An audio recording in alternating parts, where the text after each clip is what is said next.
Capítulo 7. Onipresente, o Deus de infinitos lugares. Dentro do teu poder envolvente eu permaneço. Por todos os lados encontro a tua mão. Despertado, dormindo, em casa ou fora, ainda estou rodeado por Deus. Isaac Watts. Localizada na região sudeste dos Estados Unidos da América, está uma atração turística que atrai milhares de visitantes todos os anos. A 6 horas de carro do aeroporto mais próximo e a 53 quilômetros da cidade vizinha, ela fica literalmente no meio do nada. Não há quaisquer formações rochosas exuberantes nem sequoias. Localizada numa paisagem sem grandes atrativos, seu ponto central é nada mais que um pequeno disco de bronze, marcando o ponto em que a fronteira de 4 diferentes estados se encontram: Arizona, Utah, Colorado e Novo México. Turistas posam para fotos em todos os 4, cada pé e cada mão em um deles, com as faces radiantes de satisfação por serem capazes de dizer que estão em 4 lugares ao mesmo tempo. A alegria no rosto daqueles posando no monumento Four Corners revela a nossa consciência de uma limitação muito específica. Nós humanos estamos limitados a um só lugar. O fato de habitarmos em um corpo significa que não podemos estar em mais de um lugar ao mesmo tempo. Podemos nos mover de um local para o outro, mas não podemos ocupar 2 espaços simultaneamente, muito menos 4. Ainda assim, as pessoas formam fila para terem suas fotos no local que oferece uma brecha, pelo menos em teoria. Nós sabemos que podemos estar apenas em um lugar, porém somos fascinadas pela ideia de que talvez até mesmo esse limite pode ser quebrado. Um corpo é um conjunto de limites. Nossa altura determina o limite do que podemos ver quando estamos de pé no meio de uma multidão. Nossa massa determina o limite de quanta água iremos deslocar quando entrarmos numa piscina. A genética, ou mais corretamente, Deus, determina o comprimento de nosso braço e o tamanho de nossos sapatos. Ao limitar nosso espírito a um corpo, Deus decreta que estaremos presentes onde estivermos presentes e em nenhum outro lugar. Ainda assim, Deus, que é espírito, é capaz de estar completamente presente em todos os lugares. Nós verificamos essa ideia ao adicionar o prefixo oni à palavra presente. O termo oni literalmente significa todos, mas a maneira mais fácil de ler é substituindo pela expressão sem limites. Deus é onipresente, presente sem limites. Nenhum corpo físico o limita a um lugar específico. Em João 4, Jesus tem a conhecida conversa com a mulher samaritana, que aponta para a diferença entre Deus e o homem na questão de localização.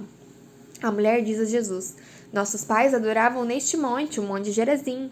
Vós, entretanto, dizeis que em Jerusalém é o lugar onde se deve adorar. Versículo 20. Ela está pedindo que Jesus esclareça qual lugar é a verdadeira habitação de Deus. Jesus responde que Deus é espírito e importa que os seus adoradores o adorem em espírito e em verdade. Versículo 24.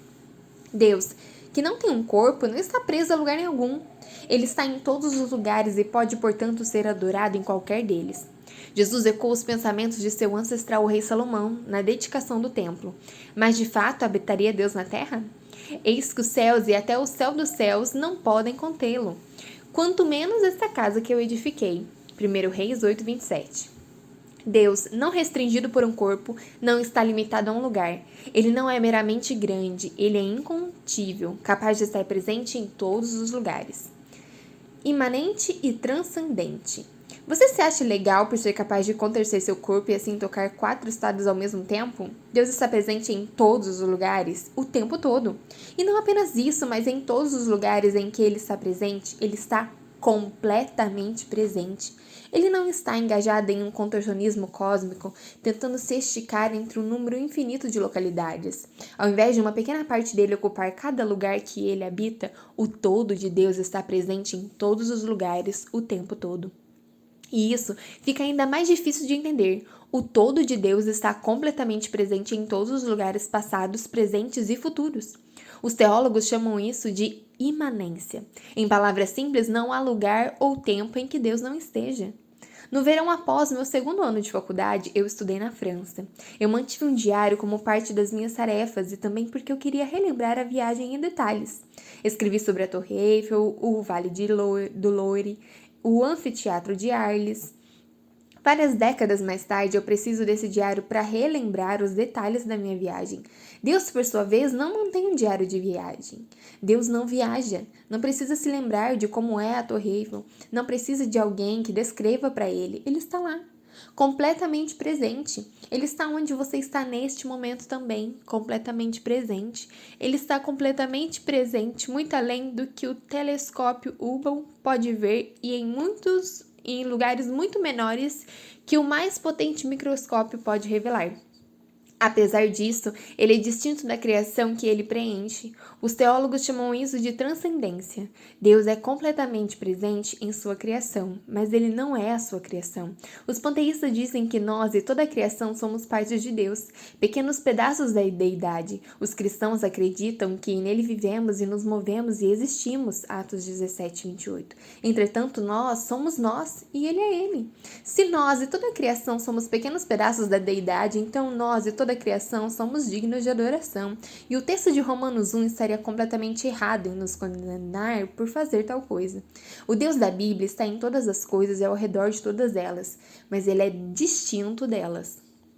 Embora Deus esteja completamente presente em todos os lugares, nós nem sempre nos damos conta disso. Às vezes, ele inequivocadamente declara sua presença a nós. Às vezes, não. Sintamos ou não sintamos sua presença, ele não está longe de cada um de nós. Atos 17, 27. Embora esteja presente por completo, nós talvez percebamos apenas um determinado aspecto de sua natureza num dado momento. No culto de adoração, podemos sentir abundantemente a presença do seu amor.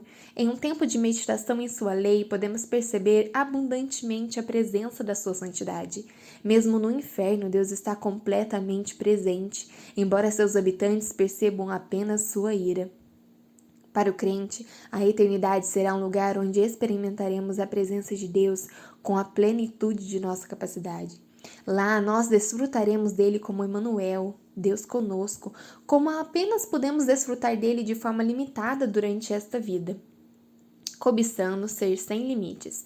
Os humanos, diferentemente de Deus, estão presos a um lugar por vez. Na maior parte da história, essa restrição a um lugar limitou a habilidade do homem de aprender e adquirir conhecimento, de comunicar ideias, de formar e manter relacionamentos, de proteger seus amados e de dar e receber amor. O homem nascia em uma família dentro de uma comunidade e lá permanecia por toda a sua vida. Seu conhecimento de mundo era limitado ao conhecimento coletivo de sua comunidade imediata. Caso ele alcançasse uma grande descoberta filosófica, ela nunca teria deixado sua vila. Seus contatos de negócios e transações requeriam uma interação face a face. Seu círculo de relacionamentos era limitado àqueles com quem ele compartilhava proximidade física. Se os membros de sua família mudassem de vila, sua habilidade de protegê-los e mesmo de manter o relacionamento iria praticamente desaparecer. Mas pense em como a restrição a um só lugar tem sido desafiada nos últimos 200 anos. E particularmente nas últimas décadas. Avanços nos transportes e na tecnologia possibilitaram a propagação do conhecimento de ideias de um modo que os antigos nunca poderiam imaginar. O aprendizado virtual remove as barreiras de lugar associadas à obtenção de educação. Quando meu filho desenvolveu logo cedo o interesse pela física, ele começou a assistir a palestras através de seu computador de um aclamado professor do MIT. Uma oportunidade que seria financeira e logisticamente impossível 20 anos atrás. Qualquer pessoa com um blog ou uma conta numa rede social pode divulgar suas ideias a quem quiser ouvir. Negócios podem ser feitos eletronicamente, sem quaisquer restrições geográficas. Fazer e manter relacionamentos já não precisa acontecer face a face. É tão fácil quanto se cadastrar no Facebook e no LinkedIn. E se os nossos amados morarem em algum lugar distante de nós, temos o FaceTime para nos manter próximos. Se precisarem de nossa ajuda ou proteção, podemos, em uma questão de segundos, entrar em contato com eles por meio de uma mensagem ou ligação telefônica e lhes enviar recursos que o auxiliem, pressionando apenas algumas teclas. Boa parte de nossos avanços tecnológicos almejam diminuir os limites da restrição a um só lugar da humanidade. Nós ansiosamente aguardamos esses avanços, perguntando-nos quais deles nos libertarão ainda mais da tirania de nossos corpos físicos, mas nem todos estão esperando por uma atualização. Diferentemente de nós, Deus não tem restrições a um só lugar em relação à sua habilidade de possuir conhecimento, porque Deus é onipresente, ele é capaz de ser onisciente, uma ideia que exploraremos mais detalhadamente no próximo capítulo. Porque está completamente presente em todos os lugares, ele não tem restrições de comunicação com suas criaturas. Ele pode se comunicar livremente quando quiser com qualquer um de nós ou com todos de uma maneira em que mesmo uma transmissão global não poderia limitar. Ele pode manter perfeitamente um número infinito de relacionamentos sem Facebook ou Twitter. Ele pode perfeitamente proteger aqueles que ama. Ele pode dar e receber amor sem quaisquer restrições. Para ele, nenhuma barreira de distância física pode jamais existir. Nenhuma restrição geográfica pode impedir sua influência ou domínio. O que nos leva à pergunta: somos idólatras por queremos avançar os limites que nossos corpos físicos têm a um só lugar? Afeições divididas. Pense com que frequência nós nos vemos desejando estar em 2 lugares ao mesmo tempo. Meus 4 filhos têm idades bem próximas, então os finais de ano fazem com que meu esposo e eu tenhamos que nos dividir em concertos, torneios e cerimônias de entrega de prêmios que coincidem. Mas nós não nos dividimos simplesmente. Nós atualizamos um ou outro por meio de mensagens contando o que está acontecendo em cada evento que participamos. Sem dúvida, você também se vê fazendo arranjos similares com sua família, seu trabalho e até mesmo sua igreja. Uma vez que a internet nos possibilita trabalhar à distância, nossas salas de estar se tornam 2 lugares ao mesmo tempo, um escritório e um lugar para estar com a família. Nós frequentamos uma igreja e assistimos através da internet os cultos de outra igreja. Usamos o FaceTime com nossos filhos enquanto estamos em viagens de negócios para que possamos nos sentir como se estivéssemos em casa. Combinamos um dia na piscina com um passeio pelo shopping ao navegar pelo site da Amazon enquanto mantemos nossos olhos na água. Nós chamamos isso de multitarefas ou eficiência. E isso certamente pode ser tais coisas, mas é importante que façamos uma análise da realidade de vez em quando, com respeito ao que estamos pedindo de nossa onipresença fabricada. Não importa quão avançadas nos tornemos, nunca poderemos estar plenamente presentes em todos os lugares. Não podemos estar completamente presentes nem em 2 lugares ao mesmo tempo. Nossa atenção necessariamente ficará dividida. Quando envio uma mensagem para o meu esposo contando todos os passos do evento em que estou e leio as mensagens que ele me envia, nenhum de nós está completamente presente onde estamos. Quando permito que o trabalho invada os espaços da minha casa sorrateiramente, eu deixo de estar completamente presente na sala de estar como mãe ou esposa. Quando fico tão absorta com as amizades no Facebook, eu não invisto nas amizades presenciais como deveria. Quando digo a mim mesma que o FaceTime é tão bom quanto estar lá, eu estou com problemas. Não há um verdadeiro substituto para o tempo gasto presencialmente para a interação humana 1 a 1. Pense com que frequência ouvimos histórias de mensagens ou e-mails que foram mal interpretados pelo destinatário. Pense com que frequência ouvimos histórias de mensagens ou e-mails que foram mal interpretados pelo destinatário. Muito usualmente, alguém tenta ter uma conversa à distância que deveria ser feita de forma presencial. Mesmo os autores do Novo Testamento reconheciam a importância de se estar presente em conversas importantes. Ainda tinha muitas coisas que vos escrever. Não quis fazê-lo com papel e tinta, pois espero ir ter convosco, e conversaremos de viva voz, para que a nossa alegria seja completa. Segundo João 12. A alegria relacional completa ocorre presencialmente, num local físico compartilhado. Quando nós verdadeiramente nos importamos com a profundidade da comunicação, nós evitamos ao máximo os desentendimentos. Não existe isso de onipresença humana. Nossas recém-descobertas formas de imitá-la não são a mesma coisa que estar lá. Eles não são substitutos para a presença. Eles não são idolatria em si mesmas, mas podem se tornar idolatria quando começamos a crer que eles são o equivalente a realmente estar lá. Eles são bons dons até querermos que eles nos façam como Deus. Desejar estar em 2 lugares não é um sentimento novo para os humanos, faz parte da condição humana, especialmente para pais. Em uma descrição inteligente, dizer que ter um filho é como escolher ter o seu coração andando fora do seu corpo para sempre. Quando amamos alguém profundamente e essa pessoa está longe de nós, seja temporária ou permanentemente, nós naturalmente desejamos estar em 2 lugares ao mesmo tempo. O apóstolo Paulo expressou isso em sua carta aos Filipenses. Ora, de um jeito ou outro lado, estou constrangido, tendo o desejo de partir e estar com Cristo, o que é incomparavelmente melhor, mas por vossa causa é mais necessário eu permanecer na carne. Filipenses 1, 23 e 24. Desejar estar livre da restrição física pode, na verdade, honrar a Deus, desde que tenha a motivação correta e a perspectiva apropriada. Paulo expressou um desejo de estar com Cristo, embora, sem dúvida, ele conhecesse e cresce na promessa de Jesus de estar conosco sempre. Paulo estava desejoso pelo tempo em que sua experiência em relação à presença de Cristo seria livre dos limites de sua existência restringida pelo tempo. E este é o desafio para o crente desse lado da eternidade. Não podemos confiar que a nossa percepção da proximidade de Deus esteja correta. Deus está perto, quer sentamos ou não. O quão conscientes estivermos dessa verdade afetará diretamente o modo como vivemos. Vigilância e certeza. Por um lado, o conhecimento da presença de Deus deveria nos tornar vigilantes quanto ao pecado. Como uma criança que tenta pegar a vasilha de biscoitos pensando que sua mãe não está por perto, quando nos esquecemos de que Deus está completamente presente em todos os lugares, tornamo-nos lei para nós mesmas.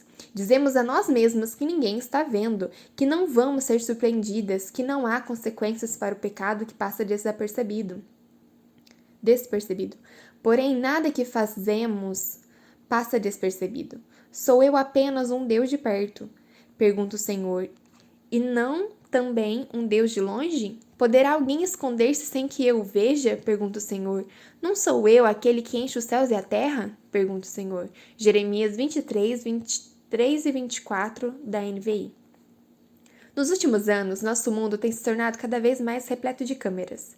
Em quase todos os lugares onde vamos, estamos sendo filmados. Quando Ray Rice, jogador da NFL, agrediu sua esposa num elevador de hotel até ela ficar inconsciente em 2014, ele achava que ninguém o veria.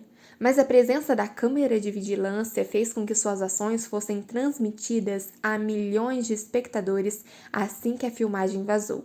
O testemunho ocular tem sido um poderoso instrumento legal desde o surgimento das leis, embora o testemunho humano nem sempre tenha se provado confiável.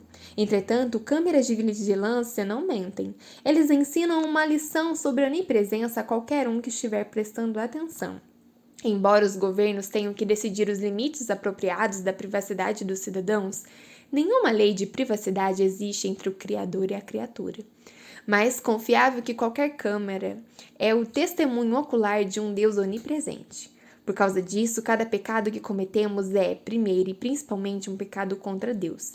Davi reconhece isso em sua confissão em Salmo 51:4. Pequei contra ti somente, e fiz o que é mal perante seus olhos, de maneira que serás tido por justo no teu falar e puro no teu julgar. John Piper comenta: o pecado, por definição, é um fenômeno vertical. Jesus também aponta para essa verdade na maneira como ele elabora a confissão do filho pródigo.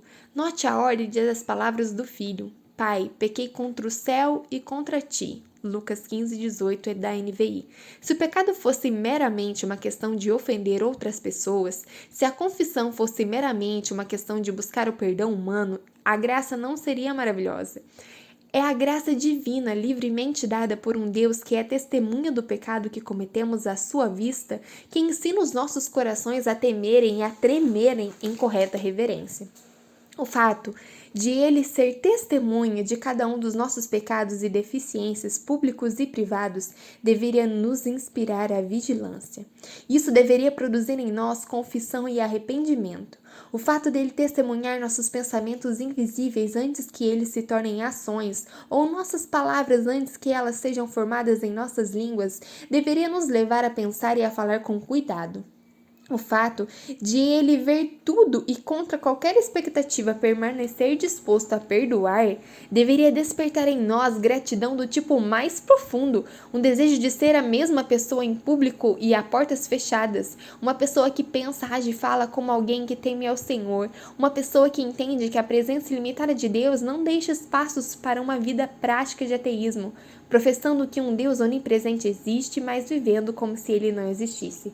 Deus vê, Deus está presente, nada está escondido, e isso é motivo não apenas para vigiarmos, mas para nos sentirmos seguras com a mais bendita segurança que um coração pode conhecer. Quando os nossos corações nos enganam com a mentira de que Deus está distante, quando começamos a nos perguntar se os nossos sofrimentos não são vistos ou se os nossos pecados nos desqualificam, podemos nos apegar à certeza do Salmo 23. Ainda que eu ande pelo vale da sombra da morte, não temerei mal nenhum, porque tu estás comigo. O comigo de Deus não depende de nosso merecimento, mas sim de sua vontade. Sua vontade é que seus filhos escolhidos nunca sejam deixados sozinhos. Sua vontade é que seus filhos escolhidos nunca sejam deixados sozinhos. Existe uma ideia chamada de um Ministério da Presença. Aqueles que sofreram alguma perda trágica podem lhe dizer sobre ela. Ela ocorre quando pessoas amadas se sentam ao seu lado em meio à sua tragédia.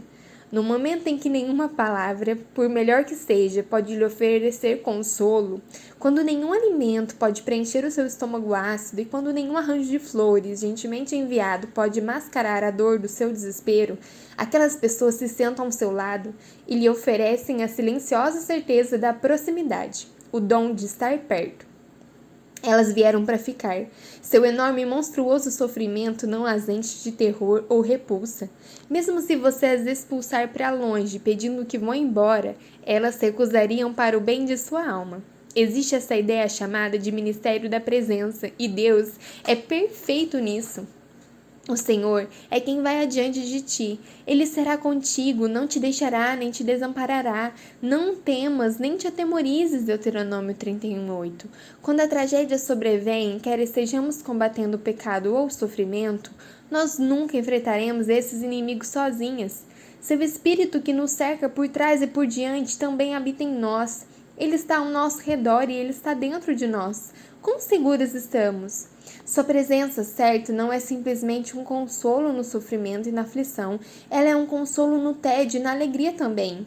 Ele não precisa cumprimentar você pela manhã com como você dormiu, nem à noite com como foi seu dia. Ele tem estado com você durante todo esse tempo. Ele nunca precisa se atualizar sobre suas últimas novidades, nem precisa que você lhe mostre suas mais recentes conquistas.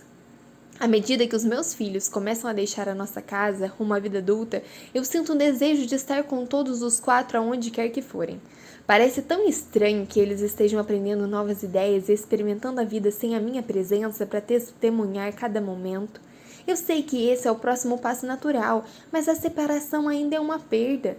A natureza de nossa comunhão foi alterada. Em contrapartida, a natureza de nossa comunhão com o Pai Celestial não passa por qualquer separação.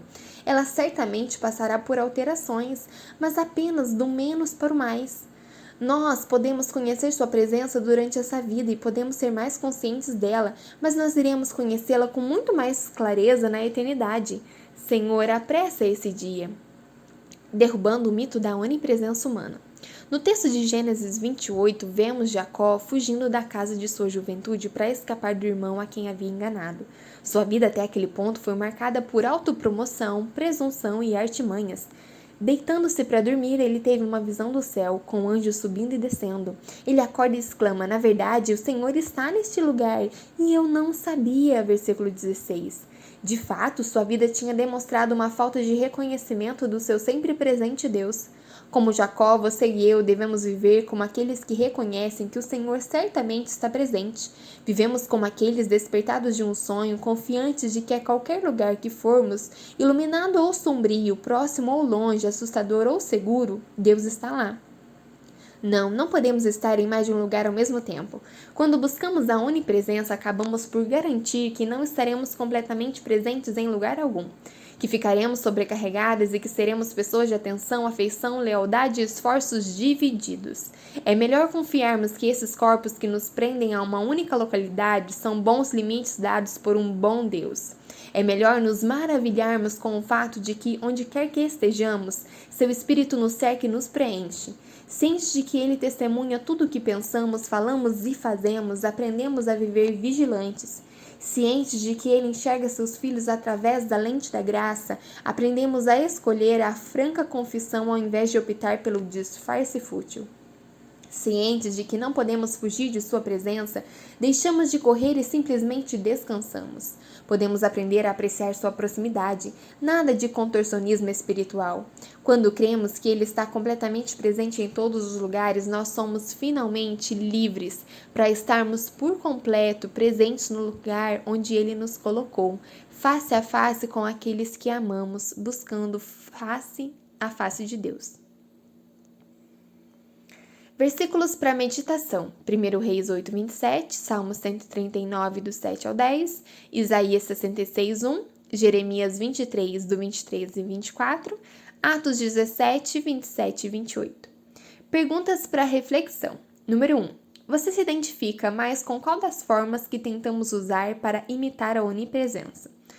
Quais dos seus principais relacionamentos precisam que você esteja presente por completo, muito mais do que já esteve até agora?